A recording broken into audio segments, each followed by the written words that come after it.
అందరికీ నమస్కారం. 2023 సంవత్సరం మీనరాశి వారికి ఏ విధంగా ఉండబోతుంది వివరాలు తెలుసుకుందాం. ఈరోజు మనతో పాటు ఉన్నారు ప్రముఖ జ్యోతిష్య వాస్తు శాస్త్ర పండితులు శ్రీమంత సూర్యనారాయణ శర్మ గారు. గురుగారు నమస్కారం అండి. నమస్కారం అమ్మా, శుభం వ్యాధు. గురుజీ, చివరి రాశి మీనరాశి 2023 సంవత్సరం వీరికి ఎలా ఉండబోతుంది? మీనరాశి వారికి అమ్మ గురువు అనుగ్రహం అయితే మీనరాశి వారికి ఆరంభంలో బాగానే కనబడుతోంది. అంటే జనవరి నుండి ఏప్రిల్ 15 వరకు గురువు మీనరాశిలో ఉంటాడు కాబట్టి అద్భుతం. ఆ తర్వాత కూడా ఆ బృహస్పతి అనేది మేషంలోకి వెళ్ళినప్పుడు కూడా వాళ్ళకి మంచి జరుగుతుంది తప్ప చెడు జరగదు. ఎందుకంటే కుటుంబ స్థానంలో వాడు ప్రవేశిస్తున్నాడు. కుటుంబం అన్న, ధనం అన్న, వాక్ అన్న, విద్యాస్థానం అన్న అద్భుతమైన ప్రదేశంలో ప్రవేశిస్తున్నాడు కాబట్టి గురువు వల్ల ఇబ్బంది అయితే జరగదు. వాడు బాగానే గురువు అనుగ్రహం ఉంటుంది. కానీ వాడు ఎప్పుడైతే మీనం నుండి మేషంలోకి వెళ్తాడో బృహస్పతి, అంతకంటే ముందు శనీశ్వరుడు మకరం నుండి కుంభంలోకి వస్తున్నాడు. అప్పుడు ఏళ్ళనాడు శని యొక్క వేడి కొంచెం తగులుతుంది మనకి. ఏళ్ళనాడు శని వేడి తగలడం అంటే మామూలుగా తగలదు, కొంచెం గట్టిగా జర్కిస్తుంది. జర్క్ ఎందుకు ఇస్తుందంటే నేను ఇది మళ్ళీ మాట్లాడుతుంది ఎవరికంటే పెద్దవాళ్ళ గురించి మాట్లాడుతున్నాం.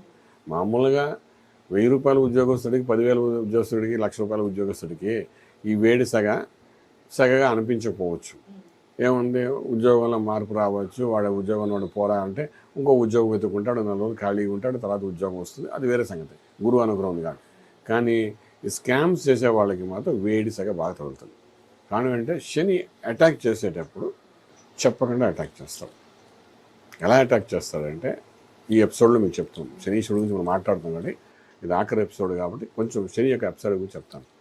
ఇప్పుడు ఒక వ్యక్తి ఉన్నాడు, వాడి మీద అటాక్ చేయాలంటే వాడికి 4 మూలల 10 అంటే అష్టదిగ్బంధం లాగా 4 మూలల నుండి ఎక్కడి నుండి వాడికి ఆదాయం వస్తుందో, ఎక్కడి నుండి వాడికి కలిసి వచ్చే అంశాలు ఉన్నాయో వాటి అన్నిటిని ముందు బ్లాక్ చేస్తాడు. చేసి అప్పుడు వీడి మీద అటాక్ చేస్తాడు. చాలా అద్భుతం శనీశ్వరుడు చేస్తే మామూలుగా ఉండదు. అప్పుడు ఏమవుతుందంటే ఇప్పుడు ఈరోజు మీరున్నారు, మీకు మీన రాసి అనుకుంటే ఉదాహరణకి ఎవరెందుకు మీ గురించి చెప్దామని. అప్పుడు ఏమవుతుందంటే మీకు నిన్నటి వరకు అందరూ నీకు 1,00,000 కావాల్సి 1,00,000 ఇస్తాను, 10 లక్షలు, ₹1,00,000 ఎంత అప్పుడు అడిగితే ఇస్తాను, నీకేంటో నీకు కావాల్సి ఎప్పుడు అడిగితే అప్పుడు ఇస్తాను లేదా అని అనేవాళ్ళు ఉంటారు కదా. అలా అనేవాళ్ళు ఎవరైతే ఉన్నారో సాధారణంగా వాళ్ళందరినీ బ్లాక్ చేసేస్తారు. సంబంధం లేదు, మీనరాశి వాడితో ఫ్రెండ్షిప్ ఉన్నవాడు ఎవడైనా సరే వాడిని ముందు బ్లాక్ చేసేస్తాడు. చేసేసి బ్లాక్ చేయడం అంటే వాడికి ఇచ్చే పరిస్థితి లేనిట్టుగా చేస్తాడు. వాడు చేసేసిన తర్వాత మనం బ్లాక్ చేసి పెడతాడు. అప్పుడు ఏమవుతుంది, బ్లాక్ అయితే మన ఫ్రెండ్స్ ఉన్నా కదా ఇస్తారులే, ఆ మాత్రం రొటేషన్ దొరుకుతుంది కదా అని అనుకుంటాం. వ్యాపారస్తులు పర్ఫెక్ట్గా మీరు వెళ్ళి ఎవరికి వెళ్ళినా ఒరే నిన్నే వాడికి ఇచ్చానరా, మొన్నే మా అబ్బాయి స్కూల్ ఫీజు కట్టానరా, మొన్నేరా యూఎస్ వెళ్తుంటే మా వాడికి 30 లక్షలు కట్టానరా, వీడికి 20 లక్షలు చేశానరా, ఇలా ఈ సమాధానం వస్తే తప్ప ₹1 ఇస్తాను ఎవడు రెగ్యులర్ రాడు. అలా బ్లాక్ చేసి అప్పుడు మీ మీద అటాక్ చేస్తాడు. చాలా అద్భుతం. అంటే ఒక పద్మవ్యూహంలాగా అటాక్ చేస్తాడు. నేను శనీశ్వరుడు అటాక్ చేసేటప్పుడు ఎవ్వడికి తెలియదు. మీరు చూస్తుంటారు చాలామంది ఫ్యామిలీస్లోని అప్పటి వరకు మనకి డబ్బులు తీసుకుని మనకి సహాయం అడిగి ఇచ్చి పుచ్చుకునేవాడు మనకు అవసరం ఉన్నప్పుడు అంటుంటాడు కదా, ఒరే నా దగ్గర లేదురా అని అంటుంటాడే. ఈ లేదురా అంటాం, మనం బాధపడుతుంటాం, మనం అందరికీ చెప్పుకుంటా నిన్నటి వరకు నా దగ్గర డబ్బులు అడిగి తీసుకుని అడిగితే ఇప్పుడు ఏదంటున్నాడు అని అంటుంటా. ఈ డైలాగులన్నీ వింటుంటాం కదా. ఇలాంటి డైలాగులు పెద్ద డైలాగులు వింటాము మీనరాశి వారికి. అంటే సహాయం అనేది లేకుండా ఒకసారి కరెక్షన్ చేస్తాడు వాడు, ఒక్కసారి జర్క్ ఇస్తాడు వాడు. ఆ జర్క్ ఆల్రెడీ స్టార్ట్ చేసేస్తాడు. వెళ్ళకముందే మొదలెడతాడు అవన్నీ స్టోరీలు. ఇప్పుడు డైరెక్ట్గా జనవరి 18 ఎంటర్ అవుతాడు. ఎంట్రెన్స్ మనం బ్లాంక్లో పెట్టేస్తాడు వాడు. పెట్టేసి నువ్వు ఎలా కష్టపడతావు చూద్దాంరా అంటాడు. చాలా అద్భుతంగా చేస్తాడు వాడు. అంచేతంటే మీనరాశి వారికి గురు అనుగ్రహం ఉంది కాబట్టి ఇంకా వాడికి పూర్వాశ్రమం సంపాదించింది ఉంటుంది. అంటే ఏడాది సంపాదించింది ఉంటుంది కాబట్టి వాడైపోయినా నా దగ్గర ఉంది కదా పర్వాలేదు అనుకుంటాడు.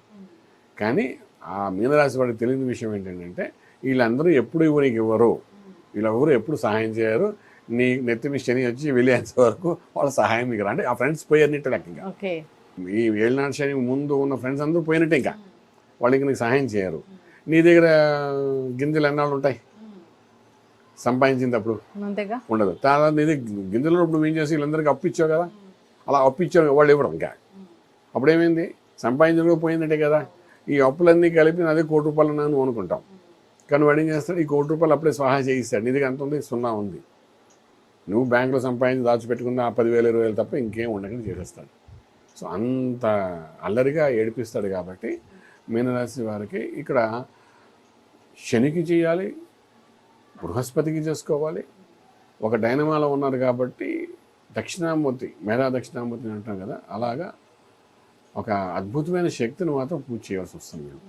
ఎందుకంటే ఆరంభించేయాలి ఆల్రెడీ. అలా చేసుకుంటూ సాధన చేసుకుంటే శని అటాక్, గురువు వెళ్ళిపోతున్నాడు అనే రెండింటికి మధ్యలో ఉన్నారు కాబట్టి డెఫినెట్గా ఇప్పుడు ఇంకా ఈ 3 నెలల్లో కొంత సంపాదన కూడా చేయాలి వాళ్ళు.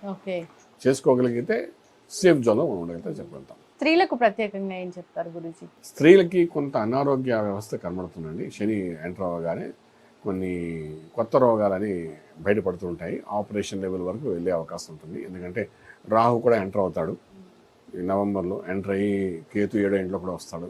పెళ్లి చేసుకున్న వాళ్ళకైతే భార్యాభర్తలు ఎవరో ఒకరికి ఖచ్చితంగా ఆపరేషన్ అనేది కనబడుతుంది.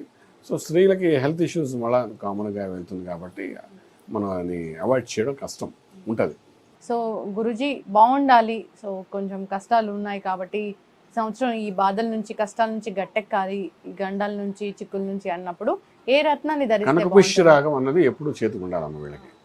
ఈ 7.5 సంవత్సరాలు కనకపుష్య రాగం అనేది చేతికి ఉండాలి. అంటే ఇది ఎప్పుడు ఉండాలి ఖచ్చితంగా. అది ఉంటుండగానే దశలు బట్టి, అంతర్దశలు బట్టి ఇంకే రత్నం, లగ్నం బట్టి ఏ రత్నం వేసుకోవాలి చెప్తాము. ముందు ఏదైతే పుష్యరాగం ఎప్పుడు ఉండాలి. ఎందుకంటే అటాక్స్ బై సాటర్న్ అనేది విపరీతంగా ఉంటుంది కాబట్టి గురు అనుగ్రహం ఉంటే మాత్రం కొంత తగ్గుతుంది కాబట్టి అది ఉండాలి. గురు మంత్రం సాధన చేస్తూ ఉండాలి వాళ్ళు. గురువు అంటే ఎవరిని వాళ్ళు గురువుగా భావిస్తారో, గణపతి అయితే గణపతి, శివుడైతే శివుడు, వెంకటేశ్వర స్వామి అయితే వెంకటేశ్వర స్వామి, ఎవరిని గురువుగా భావిస్తారో ఆ గురువు యొక్క మంత్రం ఖచ్చితంగా సాధన చేస్తూనే ఉండాలి వాళ్ళు. సూర్యోదయం కంటే ముందు ఖచ్చితంగా లేవాలి వీళ్ళు. లేచి సూర్య ఆరాధన చేయాలి. ఎక్కడ సూర్య ఆరాధన జరుగుతుందో అక్కడ శనిపీఠం తగ్గుతుంది. ఇది అండర్లైన్ లా. సో నేను రకరకాల పూజలు చెప్పట్లేదు, చిన్న చిన్న రెమెడీస్ ఎందుకు చెప్తున్నానంటే అతి సామాన్య వ్యక్తి కూడా చేసుకోగలుగుతాడు కాబట్టి చెప్తున్నాను. దీనివల్ల రిలీఫ్ ఉంటుంది. ఇప్పుడు మనం చిన్న రోగం రాగా ముందు వీధి చివరన డాక్టర్ దగ్గరికి వెళ్తాం. ఏమంటే ఈ రోగాన్ని నా దగ్గర నమ్మలేదు, మీరు పెద్ద డాక్టర్ దగ్గరికి వెళ్ళండి అంటారు. అప్పుడు పెద్ద డాక్టర్కి వెళ్తాం. వాడు ఆపరేషన్ చేయాలన్నాడు, అప్పుడు ఆపరేషన్కి వెళ్తాం. అంతే కదండి. అలాగేంటంటే ఇప్పుడు మనం చెప్తే చిన్న చిన్న రెమెడీస్ వల్ల 90% ప్రాబ్లం సాల్వ్ అయిపోతుంది. అది దాటి ఇంకా తప్పదు చేసే పనులు బట్టి అనుకుంటే అప్పుడు మనం దానికి సంబంధించిన యజ్ఞయాగాలు చేయడం ఏమైనా ఉంటే అవి చేసుకుంటూ వెళ్ళాలి తప్ప ప్రస్తుతానికి ఈ 23 సంవత్సరంలో అతిగా మరీ విపరీతంగా ఇబ్బంది పడేవాళ్ళు మనం చూసుకుంటే సింహరాశి వారు కనబడతారు, కర్కాటక రాశి వారు ఎక్కువ కనబడతారు. బాగా ఆనందంగా ఉండేవాళ్ళని చూస్తే తులారాశి వారు కనబడతారు, ధనురాశి వారు కనబడతారు. సో అతి బాగా ఉన్నవాళ్ళు వీళ్ళు నలుగురు మనకు ఇబ్బంది కలిగి, మిగిలిన వాళ్ళందరికీ న్యూట్రల్గా ఉంటుంది కాబట్టి భయపడక్కలేదు. ఏదైనా తులారాశి ప్లస్ ధనురాశి వారికి మాత్రం ఈ సంవత్సరం ధమాకా అనుకోవచ్చు. కర్కాటక సింహరాశి వారికి మాత్రం ఖచ్చితంగా ఇబ్బందులకి ఎదుర్కోవాల్సి వస్తుందని చెప్పచ్చు. కుంభరాశి వారిని మాత్రం డెఫినెట్గా జాగ్రత్త పడాలని చెప్తాం. మీనరాశి వారికి ఆల్రెడీ అటాక్ అయిందని చెప్పచ్చు. ఈ విధంగా అన్ని రాశుల వారికి కొంచెం ప్లస్ మైనస్ ఉన్నాయి. ఓవరాల్గా ఈ ప్రపంచంలో బతకాలంటే మంత్రమే శరణ్యం కాబట్టి దైవారాధన కావాలి కాబట్టి గురువు ద్వారా ఉపదేశం పొందిన మంత్రం ఉంటే మంత్ర సాధన చేసుకుంటూ ముందుకెళ్ళగలిగితే ఈ గ్రహాలకు అతీతంగా రాజమార్గంలో రాజ్యం పొందగలుగుతాం. గురుగారు చాలా చక్కగా చెప్పారండి. సో మీరు చెప్పిన రెమెడీస్ పాటిస్తూ అందరూ అన్ని రాసుల వారు కూడా దైవారాధన చేసుకుంటూ ఈ సంవత్సరం అంతా హాయిగా ఉండాలని కోరుకుందాం. చాలా చక్కగా చెప్పారండి. ధన్యవాదాలు. శుభం వ్యాధు.